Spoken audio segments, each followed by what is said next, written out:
not there. Was it? Yeah, no, it wasn't Joe Braddock. Who was it? Used to be with the Neil? no, Neil? with Patrick's. Used to be with Patrick's many years ago. Oh, he was a bit of a tyrant. Oh, I know. Go on. Yes. Can't. And I can't think of his name. And this was in the passing gang there one night, and this old fella dropped dead. And they're all standing around like, and this particular supervisor just can't think of it. I thought, no, well before that. Before Robbie? Yeah, before Robbie. Go on. Was it Braddock? No, it wasn't Braddock. No. He went to the Vicks, I think. Anyway, the fella's laying there and waiting for an ambulance, like, and this old fella said, all of a sudden he said, "You're responsible for that." And the supervisor said, "What?" He said, "You're responsible for that." He said, for the years you've driven men, like, you've tried to, and it always stuck in my mind, like, I wasn't very old then, like, I'd probably been on the wharf about 3 years, but I was standing there with him, like, and couldn't much you could do and that. Yes, I just can't think of this fella's name now, but True. There was probably a lot of well, yeah, and another. But I don't want to interrupt you. You've got to get away. Yeah, I know. Let him Oh, I've finish. got a I'll bit keep of him on time. the I've got a bit of time. time yet. We're not going to 12:15, I thought. But I can always remember. I don't know if you knew the Abrahams, Reuben Abrahams. Yeah. You knew him in Fitzroy, didn't you? Yeah, Yeah. Reuben. Yeah. Well, was in the seconds there. I've been there for 2 or 3 days, and this will give you an idea, Wendy, like of different companies and how they used to work people, like, And as you said, Tom was talking about the United and Strangs and the Vicks, like, And we hadn't had a job for 2 or 3 days, and Reuben's laying on the little stool he used to sit on, and he's dozed off. And he's lying there, and all of a sudden he jumped up and he sprung up in the air. And I said, "What's wrong? What's wrong?" He said, "Oh, God, strike me." He said, "I just had a nightmare." I said, "What was it?" He said, "I was down below on double dumps working for the Vicks." That was a classic. He was dreaming about it. So that's just down below on double dumps for the Vicks. Oh, oh, funny, yeah. Yeah, it's interesting, isn't it, that the different character, the different ships have got. I mean, the different companies. Because it's interesting that that your company has sort of had this sort of tradition of good foreman. Yeah, as I said, it's you're getting people that seem to know people, It's But it hasn't changed with size or containerisation or anything like that. no, it's in fact it's still as good as it ever was, even with this new mob coming in, Union bulk ships, TNT, and it's I think where we are. If you haven't been there, where we are, down at 5, 6, and 7, dock there, have you? You've been in there? Yeah, I was at one of the parties there. Oh, yeah. What do you think, Tom? It's good conditions, aren't they? There's billiard table, everything. Yeah, it's something that you'd never believe, the old timers would never believe, would you?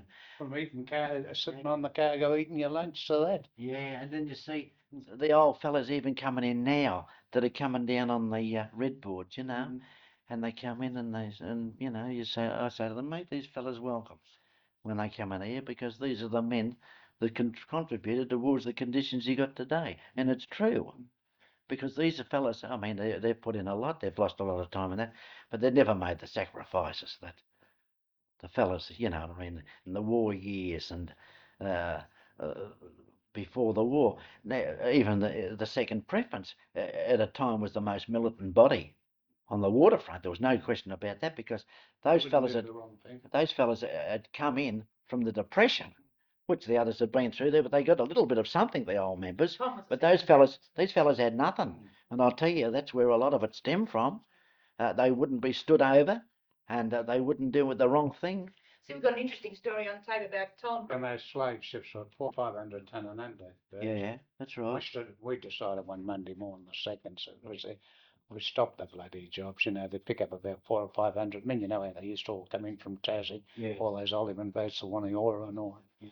And we threatened the regulars not to stand up, So we got 6 men below. That's right. Well, even you go back to the old iron boats, and they used to have, they try to reduce the working members in the hold from 6 to 4, and there was a supervisor there named Arthur Verron, and he stood up in the court on this issue, and the fellow that was presiding, the judge or whoever was presiding, he says, "What's your position?" He said, "I'm supervisor in charge of the job." He said, "At times," he said, "there's only 4 men down below." He said, "Where were the other 2 men?" He said, "Oh," he said, "they've gone home and taken the day off." He said, "Well, you're responsible." He said, "You're the supervisor in charge of the job." He said, "You should have seen that the 6 men down there were down there, dismissed, 6 men below." And these are the sort of things like, they'd turn a blind eye, but after a while it'd all come back on them. I've gone into this room myself, into the room where we are now, even back to the old terminal, and I've practically got on my knees and asked the fellas to man the job, to stay on the job. Like, you can't get more men unless you're justifying it, and you've got to stay on the job. I've said to them on occasions, there's a mate over there in the ship, and a gearman putting down the rubber mats. The 2 men should be doing that are not there. And even for safety, that fork driver should have somebody that's showing him where to go and things like that, to make sure that there's nobody in behind it. One of our main difficulties.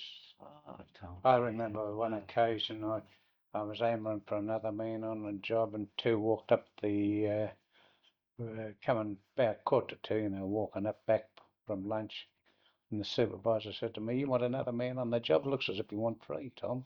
Yeah, that's right. The only trouble was there was never enough, not enough, that should have put more Discipline. discipline, yeah, Because that's the thing, the war. common sense, common sense discipline too. Undisciplined mob in all ways, both to the boss and to themselves in a lot of ways. Well, it's human nature, Wendy. You can't just pinpoint a body. It's human nature. If they think they get bored and they say, "Oh, I don't need me, and I got to do this," and And Nobody liked being down there. They're only down there for the money. Like when I say that, of a cold winter's night, and if you could see a possibility of getting home, oh, Jesus. It was a great temptation, wasn't it? Bed was warmer than being there. This description of John Morrison's of going to night shift, that story? Yeah. Money tram and Going up to the sugar works, wasn't it? Down the sugar house. Well, I think we better knock up the sugar to go to work. Getting the light. You got to. Anyway, look, you're quite welcome to come down. Yeah, I've actually been waiting on the On the beach, it was obvious. It wasn't well organised to have been on purpose. It just happened. Old Tom Riley was number 1 down there at the Port Phillip stevedore, and whenever they seen old Tom with his dog and his barrow down the beach, they would go a bloody sling of dunnage in for him to pick up, make sure he got his wood. Oh, Tom Riley, he was Jimmy Nagle's father-in-law, Yeah, wasn't that was he? That's Jimmy right. Nagle's Because we got father. Jimmy Nagle. No. That's probably New Zealand trade. It's the old P&O, like it used to do the Martua and the Carapo and all those old white tacky and those old time ships and that, and it only and also the Hobart trade. There was no overseas. Only coastal, probably. That's right, and then mostly they used to do the Canadian Oregon. They used to have the old park boats. The Waitomo and things like that, It's I think there's a P&O's got a little bit in it, and in New Zealand, it's got a bit in it. New Zealand government's got a big lot slice in it. Yeah, P&O. It was originally P&O had the most of the shares, I think. I see. But Is it one of the smaller companies on the waterfront? Is it one of the smallest companies? Oh, yeah, it'd have to be. Yes, it'd be with the smallest. Yeah.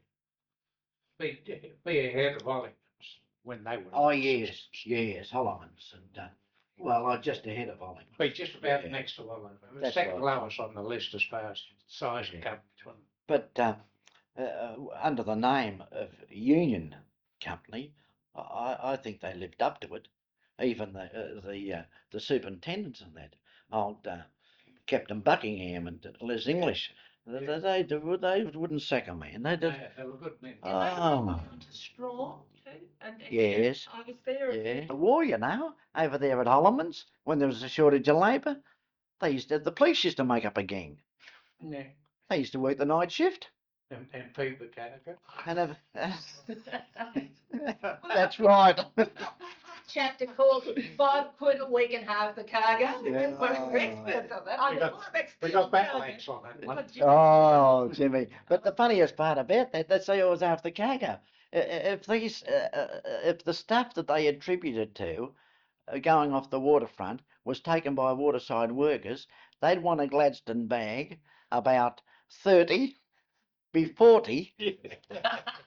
Like, it'd be unreal, because they've only, after all, they've only got their body, and they never had cars in those days, and all they had, the main thing they carried was a Gladstone bag, and whatever you could get into those things, unless it was diamonds or gold or something like that, it'd be trivial. But they still got it the same. But mostly inside of you, what you took out, Bert, what, a bit of chocolate or something? I'd say that 90% never even went in the wharf gate. Oh, it was organised outside. Oh, well, it's just a matter of going in and signing a docket. It was dropped somewhere, driving the truck in, signing the docket. It's in the shed, and it was never ever in the shed, and that was it. And it was been proved. It has been proved because there's been people found guilty of it in the place. Like a mob come up, sent up under the wharf, the code. Eh? He was detected. That's not on record. Yes, it is. Listen, now tell us. Okay, so that was the union company, and being a foreman is a different thing to when you were pushing this tremendous pressure on them. You know, it's a different thing as far as today. Is it? I mean, for instance, can a foreman sack someone today? Well, he still has to supervise. Still have to go through a supervisor, like in respect of that. But the union, for instance, the What strength if of you the had a union. bad one now? Supposing the foreman had a real bad one and he had to do something about it. Would he go to the supervisor, talk to him about it? well, you try and get to the delegates first, you know. You go to the delegates. I'd rather go to Jeff Swain. I'd rather go to the union. Union first, yeah. You don't want to come into conflict with the union. You'd rather sort of. I'd rather thrash it out. This is the principle. No. He's working. No, I'd rather thrash it out with a fella myself and say, like, you know, like, you can't go on like this. What are you going to do? Like, you're not hurting me, but the fella you're working with. I've got to, like, they're your mates and they're doing your work and you're playing up. Like, how long's it going to go on for? And I wouldn't, I don't believe in, that's the last resort. As far as management's concerned, like, you know, I'd rather, you know, be two out or something like that. You know, I mightn't solve it, but I don't think it's going to solve it running to the management and things like that. Well, Tom was saying that the difference between the foreman in these days and the old days is that then the foreman was under very strong pressure from the company to get his results, and he was the one with the crunch came on from both sides. The Wharfies were telling him to get the buggery, and the company was telling him to get the results, and also. You said now what with the gang system and with the arrangements with the union, it's much harder for a foreman to be a tyrant than it was. Was it easy to be a tyrant in the old days? Well, let us put it this way, Wendy. Most of those companies' foremen got a bonus, and money speaks a lot of languages, you know, and it can turn a person. The union company was never known to pay a bonus to any foreman in its history, and as far as I can remember, the only one that ever got anything was an old friend of mine, Jack Faver, and he got a letter of thanks after, I would say, with his stevedore and knowledge and saving them. Like, you wouldn't estimate the money that he saved them. And when Jack retired, they said, "Here, Jack," and they give him an envelope, and he said, "Thank you very much." And when he opened it up, they just like to express the thanks. And I think it's, in a way, it's a good thing. You don't buy people. No, that's true. And this is what did happen, like with these companies like Strangs and Fix, and the half yearly bonus, as they say, well, there's 60 for you and 60 for you. And they were telling you that they were giving you 60 because they wanted results. Now, to get results, you could have put pressure on people. And there might be some people you can't put pressure on, and they don't like having pressure put on them. And is it worth it? A few lousy quid or something like that. Tommy Deegan's very bitter about the United, you know. Now, I expect Tommy Deegan would have saved them a fortune you know, down Geelong, met his horse down Geelong and Portland, and he said he walked out of that place like a dog when he finished. Didn't give you any super or anything? No, they never thanked him, or nobody spoke to him. All those people that he'd on top that he'd worked with never even thanked him. No. Yeah. And he was a very efficient foreman. Yeah. And of course, getting back to the union company, the only thing you ever got off them was what you earned. But it was still suitable because you didn't have to press people, and any foreman that came in, which there was only about 10 at the time, they knew exactly what they had to do. They knew what the other foremen were like, and they couldn't change their, much as they'd like to have, they couldn't change the setup. They went into the pattern. They had to follow the pattern. The secretary of the Foreman's Association came from the union company, didn't he? McIntyre. No, Holloman's. Holloman's, that's right. I'm sorry. Now, look, tell me, what was the foreman? Were there bad foremen on the wharf when you came on, or had they been tamed by that time? What was a bad foreman likely to do? You were saying before that they screwed him, and you know, how would you say was a typical bad foreman would behave in your day? Oh, well, I mean, there was a lot of, I think there was foremen that couldn't speak to people properly. They tried to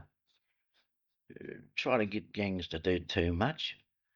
That well, they were unionists just the same as everybody else, and they were trying to, to a certain extent, upset other union conditions by forcing members to do things that they didn't have to do, and they didn't even have to. It wasn't even warranted. Some of the ones that John Morrison describes were like that, you know, just throwing their weight around. That's right. Yeah, that's true, Winnie. Yes, they just the power, you know, that little. They say you put a uniform on a person and they go mental, and they never put a uniform. They put a pair of overalls on them, and they give them that bit of power, and of course after them. A lot of them had to be. As a delegate, you could never speak to some foreman. You go along to them, and I think I was pretty reasonable as a delegate on the You got 4 stars in Bluey's book. That's only No, I never kept a book. I'm trying to think of some of their names when you just. It didn't matter how reasonable the request was, you couldn't talk to them. That's true, Tom. I remember even going back to my days of before becoming a foreman, and you'd have to endorse like what you'd say, and they wouldn't do it to me because I don't think anybody's entitled to be spoken to properly. And even I was delegate many times, like, you know, and I found that if you was a bit firm in your approach, but your approach was right, and there was always ways and means of settling an issue. In my opinion, if there wasn't enough men down there, they'd work one side.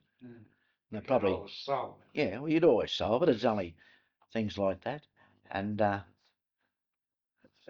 it was only those few that just got carried away. Like in every other industry, you find these people. I suppose they come up with the pressure that was being put on from above would produce more pressure